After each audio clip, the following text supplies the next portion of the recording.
A very warm welcome to the new episode of Ink and Insights. This is your host, Sumit Sharma Samir. I'm extremely pleased that we have a slightly different set of guests today.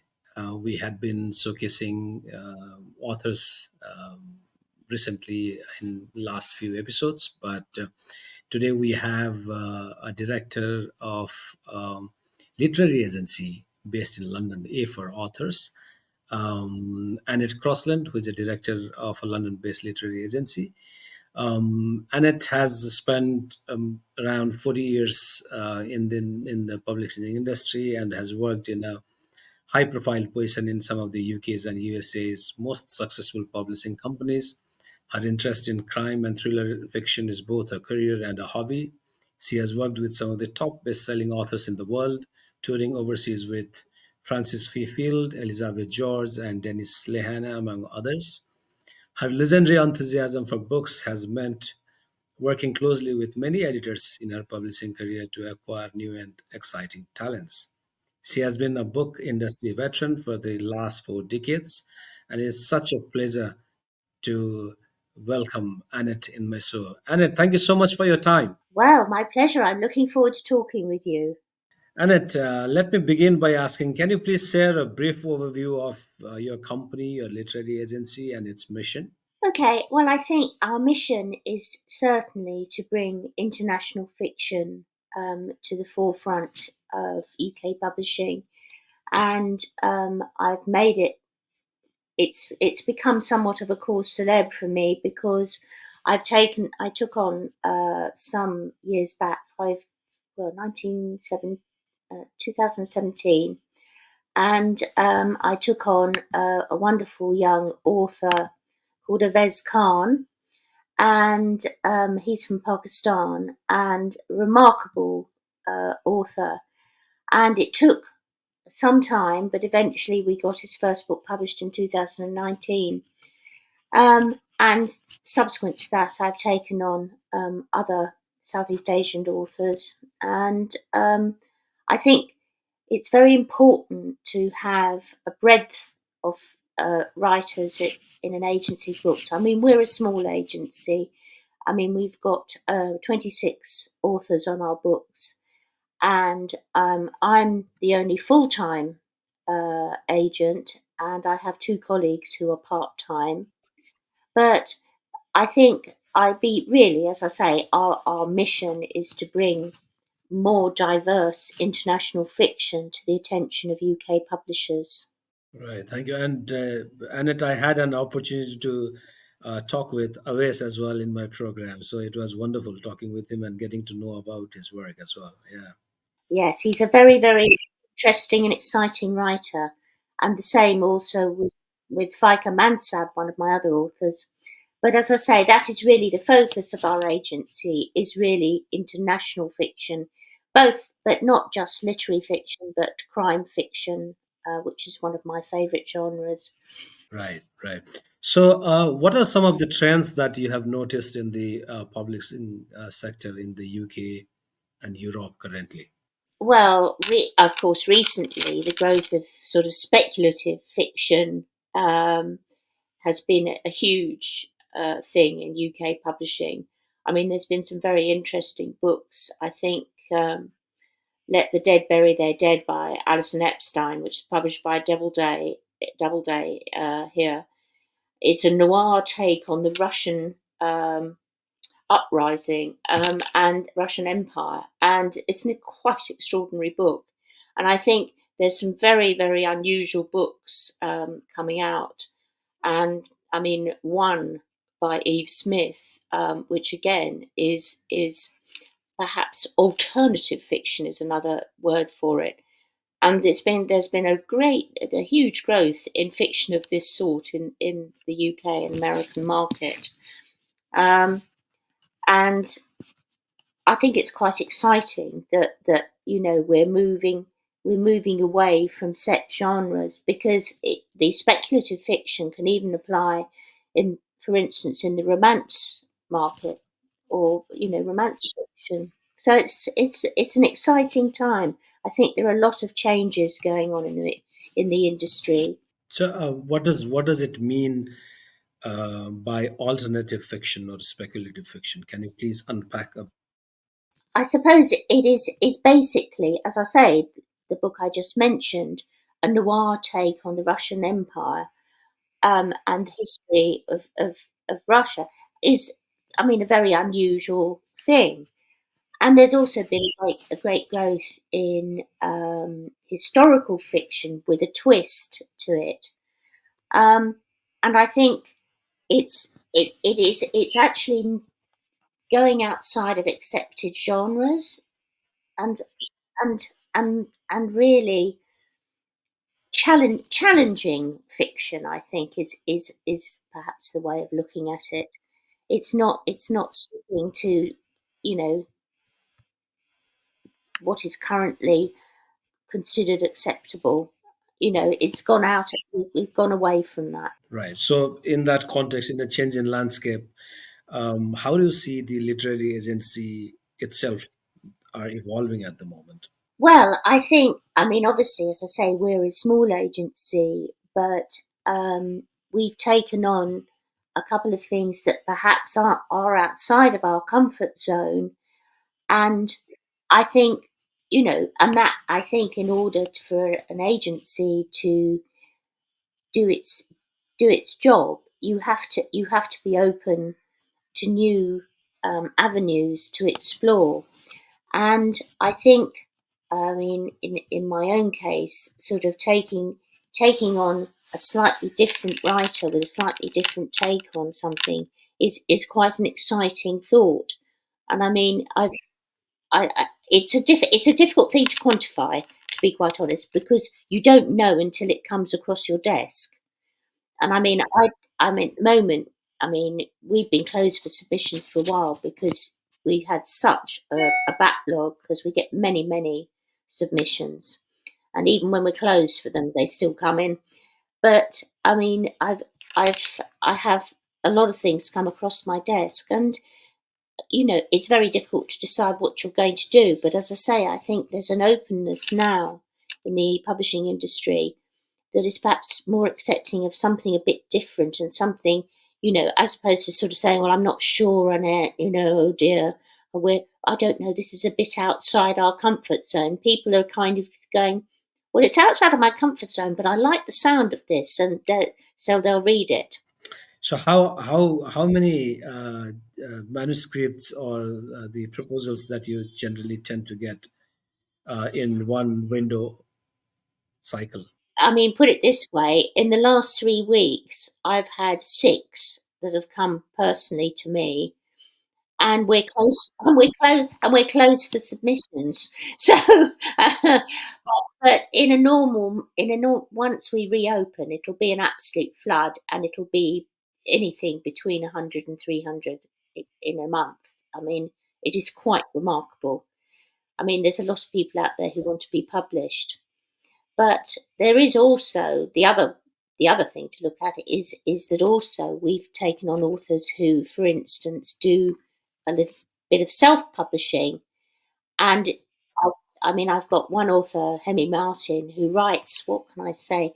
It's sort of domestic noir, only with a twist. But it's dysfunctional families, domestic noir, and she's so exciting. And she's a self-published author, done very well. But I think she's somebody who's going to be, you know, stepping up into the mainstream, and I'm really hopeful for her future with us. Right. So, out of so many proposals and manuscripts that you receive, what is the general process that you apply to filter some of those manuscripts and then decide to choose? Well, basically, we asked for the first three chapters of a book, and a synopsis, and uh, a short autobiography. And I can usually tell with three chapters, you can usually tell if it's good enough to go further with.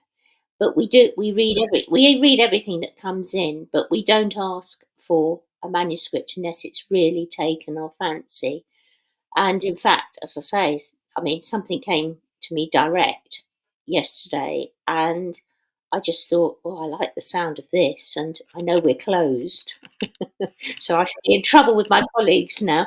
But it was something that came across my desk, and I just thought, it was an unsolicited submission, but it came from a recommendation, curiously enough, from an Indian publisher, and so I'm going to take a look at it, and we'll just see.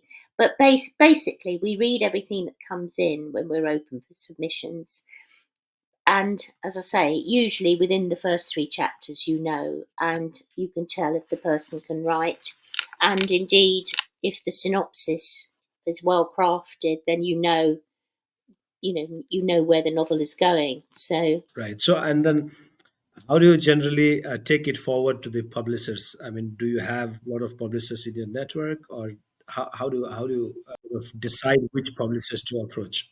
yeah, basically, the way we work is that once the book is ready for submission, and we do ask that the book is fully edited when we get it, because it's quite hard to get publishers to read something that isn't fully edited.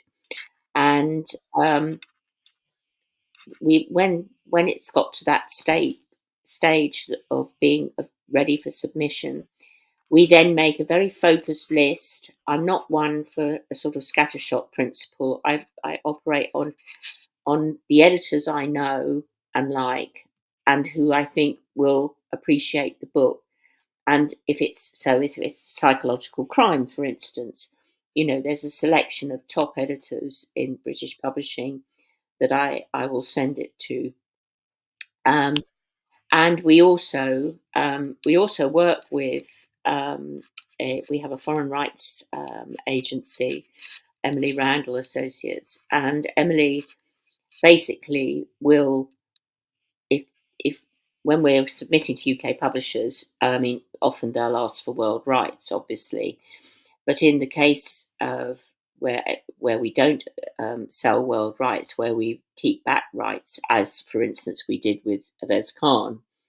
Avez Khan was actually sold first to Simon and Schuster India, before it was sold to a British publisher, but then it was also then republished in 2022 by Hera Books, and again, Avez Khan's new book, Someone Like Her, has been taken by Simon Schuster India, but it was published in August in by Arenda Books in the UK. So yeah, that's basically the way it works. Is we have a focused list of editors that we send our authors to. And do you also sort of market and promote books, or that's specifically on the domain of publishers? That is really the domain of the publisher that you sell to, but we are very active on social media, and in fact, I think because a lot of our authors are sort of young go-getters, not like an old fogey like me. I'm not on TikTok, for instance. I do my best with Twitter, Facebook, and Instagram, but our authors are they're all on Book Talk and things like this, which I just the thought of another social media platform is enough to make me hide my head. But we do try and help the efforts of our authors and their publishers, and we're known for that. We're known for our skills in that area. And what are your thoughts on the print books versus the digital books that's been, floated around these days? A lot of people have their own choices. They do indeed. They do indeed. Now, I'm an old-fashioned girl. I still adore a print book, and a hardback or a paperback. I still absolutely adore that. And I mean, it's the thrill of getting a new book and opening it, and the smell of a new book. That's the thing. I mean, you could market that as a perfume, the new book smell.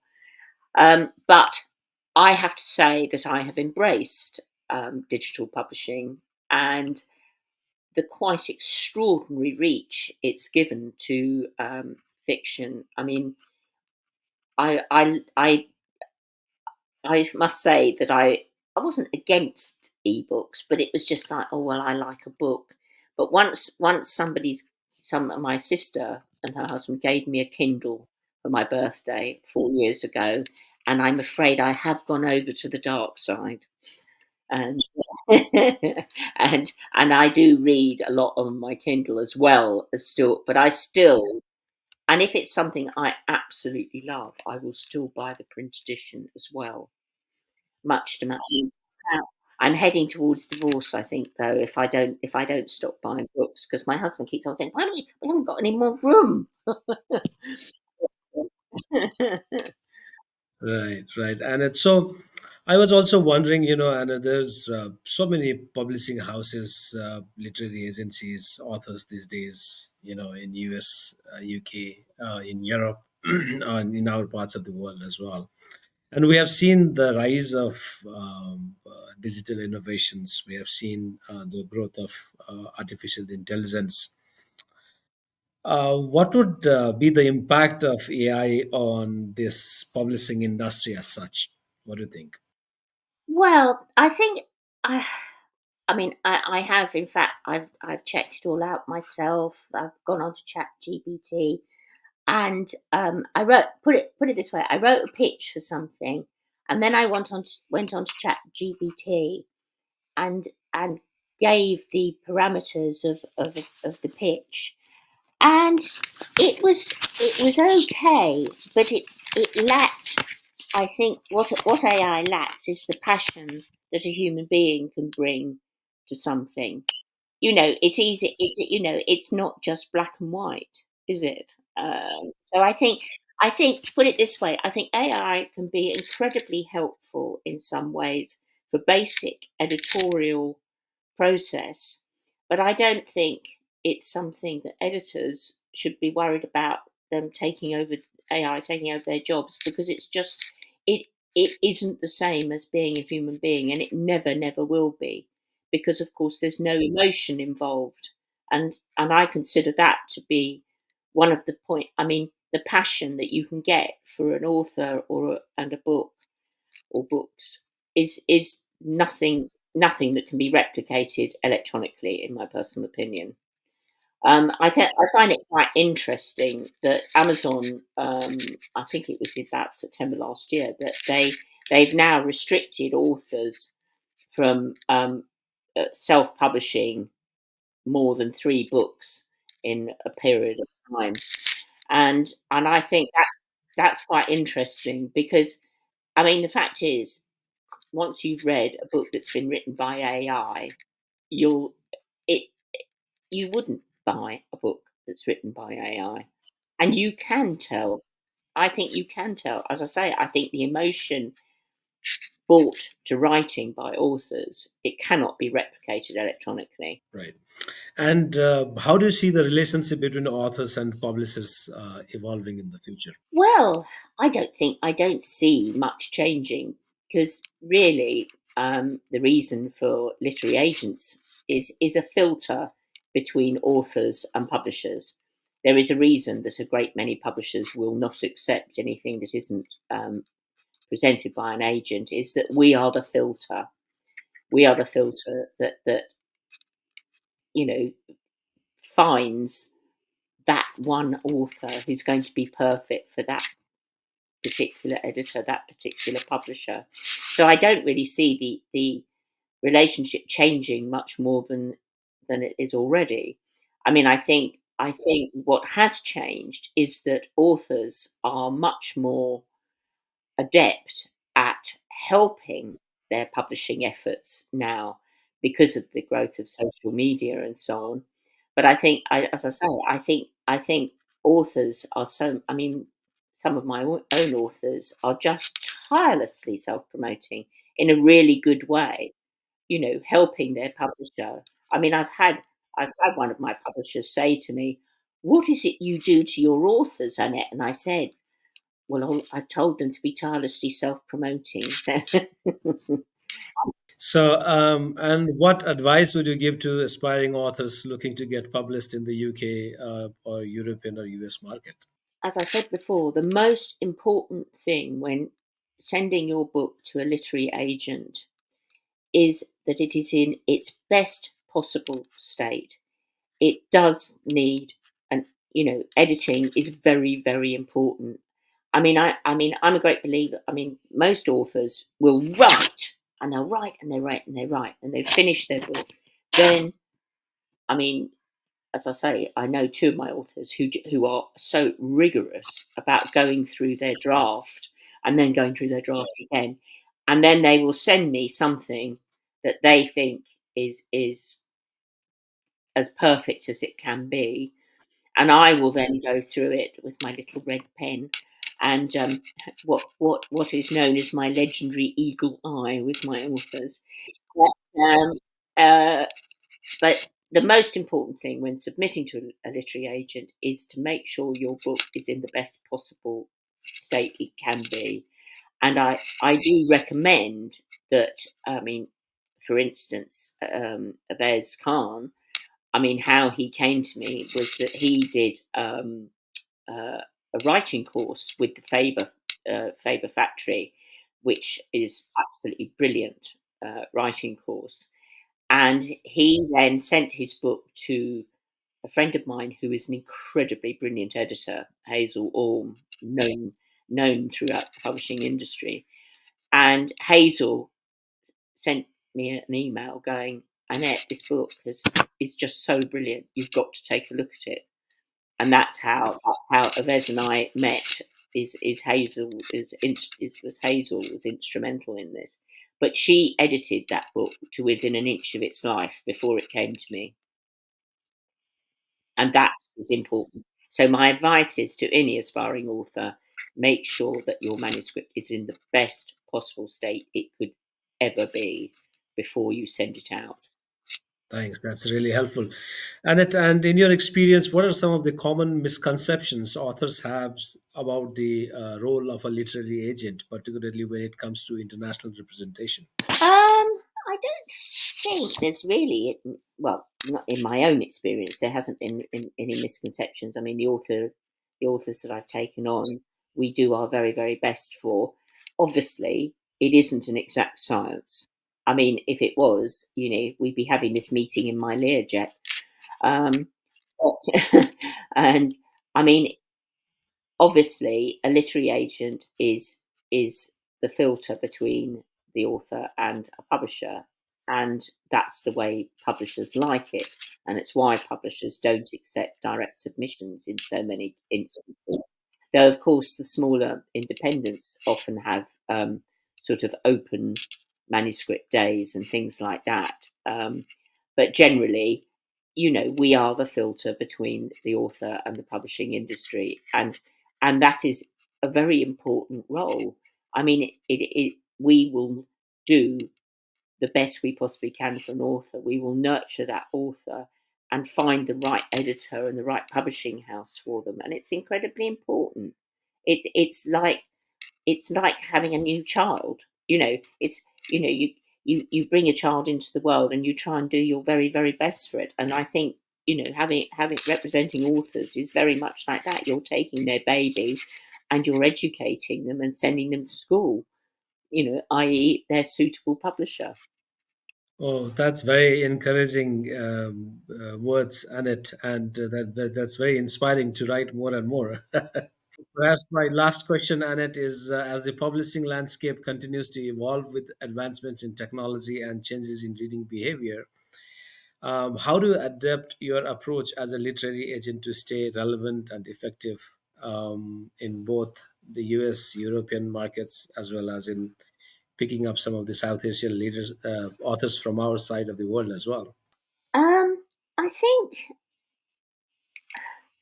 I sort of say I don't think we do anything more than we're doing already. I mean, we make sure that we're completely up to date in what's happening in the publishing industry across the globe. We're very fortunate, as I say, that we have an agency who represents us for foreign rights, so that we know what's happening in various countries across the world anyway. But having that bit of expertise. I mean, for instance, Emily has much more experience in the American publishing market, so she knows exactly what to do when submitting any of our books to the American market.